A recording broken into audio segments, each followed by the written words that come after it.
2026 අප්‍රේල් 3 වන දින ඉරාන ගුවන් ආරක්ෂක බටයන් විසින් ඇමරිකා එක්සත් ජනපද F-15E ස්ට්‍රයික් ඊගල් ආසන දෙකකින් යොත් ප්‍රහාරක ජෙට් යානාවක් වෙඩි තබා බිම හෙළනවා.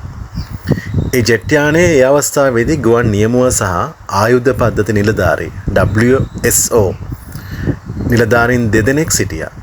ඔවුන් දෙදෙනාම මෙම අනතුරත් සමග ගුවන් යානයෙන් පිටතට විසි වෙනවා. විසි වෙලා ඔවුන් ඉරාන භූමිය තුළට ගොඩ බැස්සීමක් සිදු වෙලා තිබෙනවා.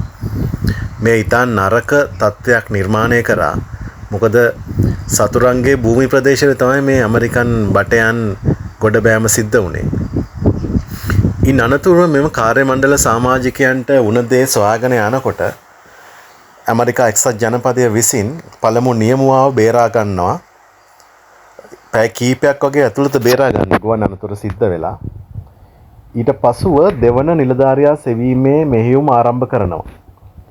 දෙවන නිලධාරියා ගොඩ බැසීම සිදු කරලා තියෙන ඉරානයේ කඳුකර භූමි ප්‍රදේශයකට ඔහු තුවාල ලබා තිබෙන බව තමයි රේඩියෝ පණිවිඩ වලින් ඇමරිකා එක්සත් ජනපදය දැනගත්තේ. ඔහු කඳුකර ප්‍රදේශයේ සැඟවී ආරක්ෂා වෙමින් සිටලා තියෙනවා. ඔහුව බේරා ගැනීමේ කණ්ඩායම් පැමිණෙනකම්. මේ අවස්ථාවේදී ඉරාන හමුදාව IRGC සහ දේශීය කණ්ඩායම් ඉන්න ඔවුන්ගේ සටන්කාමියෝ ඔවුන් හැමෝම එකතු වෙලා මෙම ගුවන් බටයා දඩයම් කිරීමට සොයමින් තමයි ඉඳලා තියෙන්නේ. මේ අතර ඇමරිකන් එක්සත් ජනපදයේ විසින් අතිශයින් භයානක ගලවා ගැනීමේ මෙහෙයුමක් දියත් කරනවා. මෙම මෙහෙයුම දියත් කිරීම අධ්‍යයනය කිරීමේදී පළමුවෙන්ම බුද්ධි අංශ විසින් තොරතුරු එක්රැස් කිරීමක් කරලා තිබෙනවා. අතරමං වූ නිලධාරියා සතුව තිබිලා තියෙනවා ගුවන් විදුලි බීකනයක්. එම බීකනයෙන් තමයි CIA විසින් ඔහුගේ සැඟවී සිටින ස්ථානය නිශ්චිතවම නිරීක්ෂණය කරලා තියෙන්නේ. ඔහු කඳුකරේ ගුහාවක තමයි සැඟවෙලා තිබෙන්නේ. ඉන් අනතුරුව CIA විසින් ඔහුගේ මෙහෙයුම ආරම්භ කරනවා. ඔවුන් ඉරානය තුළ අසත්‍ය තොරතුරක් පතුරවනවා මුලින්ම එම ගුවන් නියමුවා දැනටමත් බේරාගෙන අවසන් කියලා. ඒකේ අරමුණ උනේ ඉරාන හමුදාව නොමගැවීමක් සිදු කරන්න සහ ඒ ඔවුන් සැබෑ ස්ථානය සොයාගෙන එම ගුවන් බටයා අත්අඩංගුවට ගැනීම වැළැක්වීම. ඉන් අනතුරුව තමයි එක්සත් ජනපදය විසින් මහා පරිමාණ විශේෂ බලකා මෙහෙයුමක් දියත් කිරීම ආරම්භ කරන්නේ. මේ සඳහා ගුවන් යානා දුසිම් ගණනක් සටන්කරුවන් ඩ්‍රෝන යානා ප්‍රවාහනක ගුවන් යානා ආදිය සහභාගී වෙනවා. ඒ වගේම බ්ලැක් හොක් හෙලිකොප්ටර් පවා ඊට සහභාගී වෙනවා. මේ විශේෂ මෙහෙයුමේදී MQ-9 ඩ්‍රෝන යානා විසින් ඉරාන සතුරු හමුදාවලට පහර දීමක් සිදු කරලා තිබෙනවා.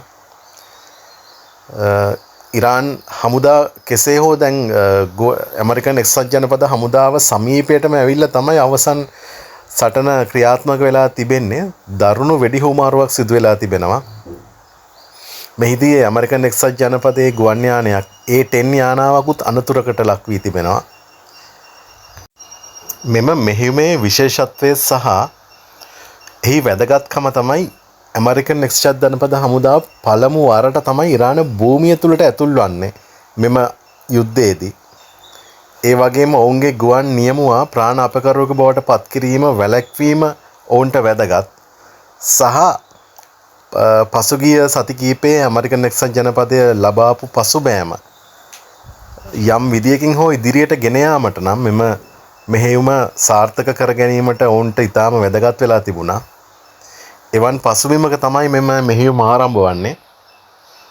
අද උදෑසන ඇමරිකන් එක්සත් ජනපදය විසින් නිකුත් කළ නිවේදනයේ දැක්වෙන්නේ දරුණු සටනකට පසු ඔවුන් සිරවී සිටි දෙවන නිලධාරියාත් බේරාගත්ත බවත් මෙය ඇමරිකන් එක්සත් ජනපදයේ ලබාගත් විශාල යුද ජයග්‍රහණය බවත් මෙම මෙහෙයුමේදී ඔවුන්ගේ සොල්දාදුවන් කිසිදු කෙනෙකුට තුවාල සිදුවීමක්වත් වී නොමැති බව ඔවුන් ප්‍රකාශ කර සිටිනවා.